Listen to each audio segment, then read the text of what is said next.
All right, guys, now speaking about when to exit a trade, let me add here to the previous video that it's important that you also use your EMAs. Now I have my EMA set up. I have the 9 EMA 9, I have the 21 day, I have the 50, the 120 and the 200. But here I just disabled the other three. I disabled the 50, 120 and the 200. I have here the 9 and 21. Now looking at the 9 EMA and 21 EMA, something happened here. Now the 9 EMA crossed, you know, it's supposed to be at the top, following the price closely, more closely than the other four. Now, but something happened. It crossed below the 21 and became under the 21, indicating a change or a switch of the trend.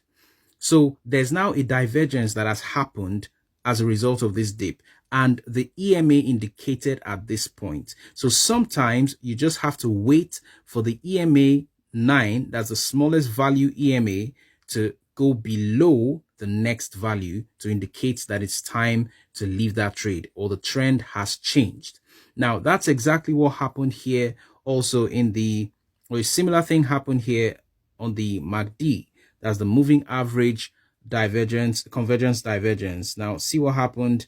The yellow just went under the pink one. That's the DIF went under the DEM, and then telling you that trend has changed. So that's a confirmation.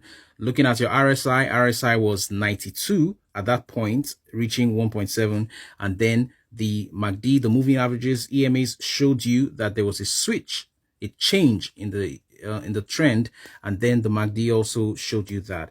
And if you go to the smallest time frame here on the trading data, 15 minutes, you see that at that point, this is current obviously, but at that point the sell pressure would be larger than the buy pressure, and you can see it here from all the red candles that dominates this section from here to this point. Okay, so take note of that as you enter and exit trades, and make sure you always place your sell order immediately after a buy order, and use your previous swing highs to place that sell order, to place the price, and ensure that the price that you're placing to sell at is a little lower than the last swing high, so that it fills up completely.